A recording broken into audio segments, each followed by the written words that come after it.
Assalamualaikum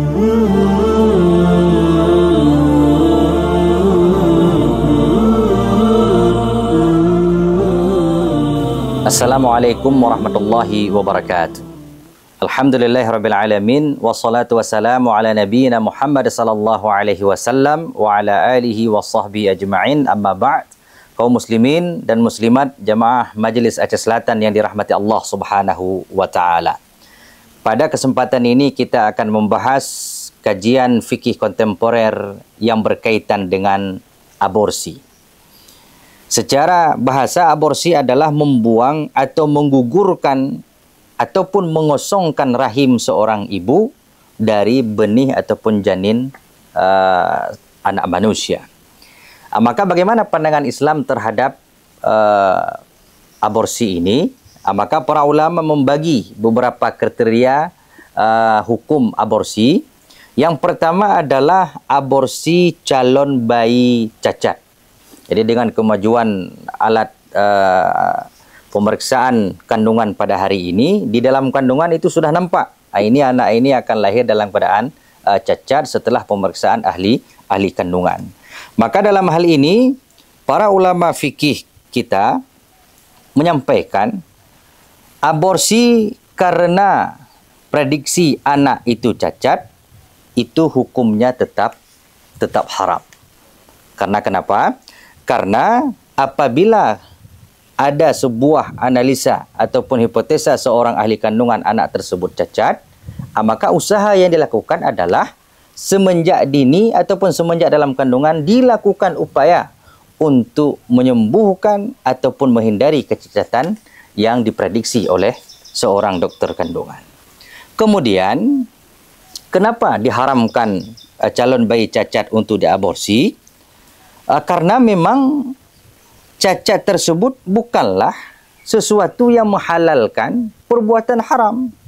Maka di sini disebutkan yang diprediksi oleh manusia karena cacat akan lemah, akan hina, akan susah hidupnya, itu adalah prediksi manusia. Sementara atas nama orang yang beriman kepada Allah Subhanahu wa taala, meskipun kadang prediksi janin itu cacat, namun dia memiliki hikmah dan rahasia tersendiri di sisi Allah Subhanahu wa taala. Karena kenapa? Karena pada kenyataannya betapa banyak manusia-manusia yang dilahirkan dalam keadaan cacat, tetapi justru mereka mampu berkarya melebihi manusia yang sempurna. Maka pertimbangan haram berikutnya adalah tidak ada alasan sedikit pun secara akal dan agama yang membolehkan menggugurkan ataupun mengaborsi calon bayi yang statusnya masih dalam keadaan prediksi cacat. Ini adalah hukum yang pertama. Yang kedua, melakukan aborsi untuk menyelamatkan ibu. Di sini terjadi beberapa penjelasan di kalangan ulama fikih kita. Kalaulah ahli kandungan menyampaikan apabila anak ini dilanjutkan dalam kandungan ibunya akan memudaratkan ibunya ataupun terjadinya proses kelahiran akan mengakibatkan bahaya terhadap ibunya, maka pada saat kondisi darurat dan mendesak seperti ini, fikih Islam membolehkan menggugurkan bayi tersebut demi menyelamatkan ibunya. Alasannya adalah karena kehidupan ibu sudah nyata. Orang yang membutuhkan ibu itu sudah jelas. Bisa jadi sudah ada abangnya ataupun kakaknya. Jadi lebih utama mengutamakan kehidupan ibunya daripada kehidupan janin tersebut. Ini tentunya setelah melalui proses pemeriksaan yang begitu teliti dan rinci dilakukan oleh seorang ahli kandungan yang berkualitas tinggi. Kemudian para ulama juga menyampaikan apabila usia janin belum mencapai 40 hari.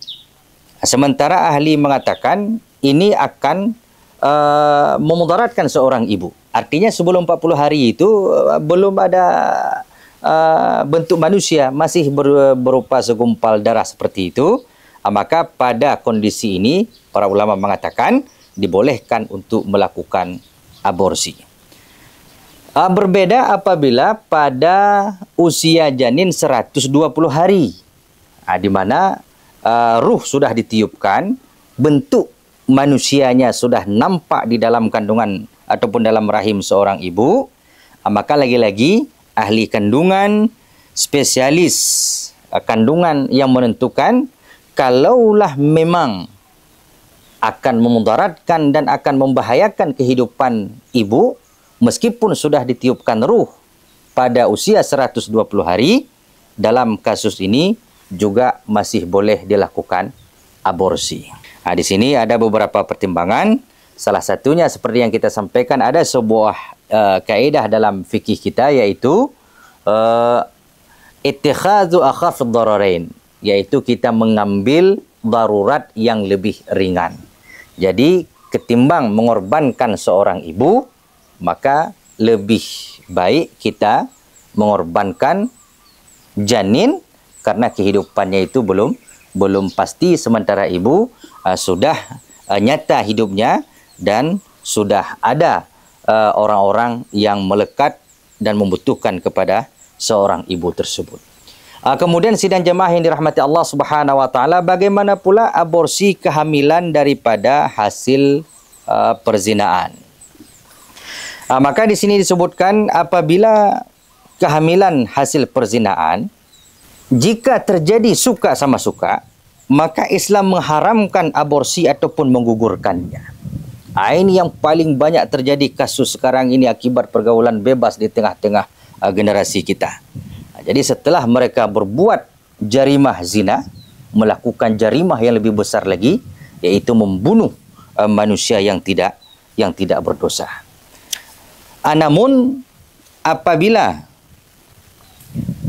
anak yang dilahirkan itu hasil perzinaan dalam tanda kutip pemaksaan ataupun pemerkosaan, maka di sini disebutkan jika dibolehkan aborsi hasil zina suka sama suka, maka akan terbuka jalan bagi mereka yang suka berbuat keji untuk melakukan kejahatan yang lebih parah dan lebih banyak lagi. Maka berdasarkan hal ini, kita wajib menutup pintu atau jalan yang membawa kepada perbuatan haram tersebut. Jadi hasil perzinaan tidak ada alasan sama sekali untuk ditolerirkan melakukan perbuatan aborsi. Kemudian yang berikutnya adalah bagaimana kalau aborsi kehamilan hasil pemerkosaan. Syekh Yusuf Qaradawi merincikan, dalam kasus ini para ulama memberikan keringanan untuk menggugurkan kandungan dengan pertimbangan dan syarat-syarat sebagai berikut. Yang pertama, memang terbukti adanya unsur-unsur pemaksaan terhadap pemerkosaan yang terjadi. Yang kedua, aborsi tersebut dilakukan segera. Jadi jangan sampai terjadinya pembuahan yang lebih jauh. Kalau memang terjadi pemerkosaan dalam hitungan hari, maka secepatnya aborsi itu dilakukan. Kemudian, aborsi ini dilakukan sebelum sempurnanya ciptaan janin dan sebelum ditiupkan ruh.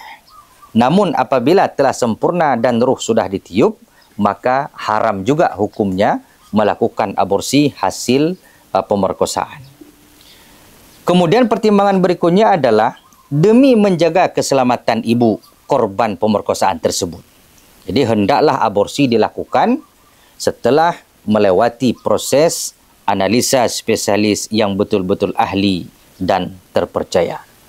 Kemudian ulama kita juga menyampaikan aborsi hasil pemerkosaan ini hendaklah berdasarkan permintaan korban dan keluarganya dengan dikoordinir oleh pihak-pihak terkait agar proses aborsi ini tidak melanggar undang-undang ataupun salah diartikan oleh pihak yang lain.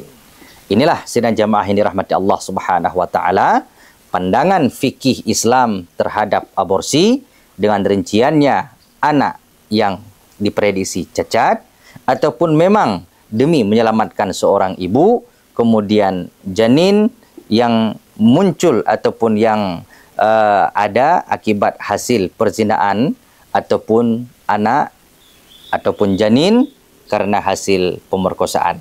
Masing-masing jenis janin ini memiliki hukum yang berbeda-beda dengan pertimbangan yang berbeda-beda pula. Na'udzubillah, summa na'udzubillah. Semoga kita dijauhi dan dihindari daripada perbuatan-perbuatan yang keji dan mungkar seperti ini. Amin ya rabbal alamin. Assalamualaikum warahmatullahi wabarakatuh.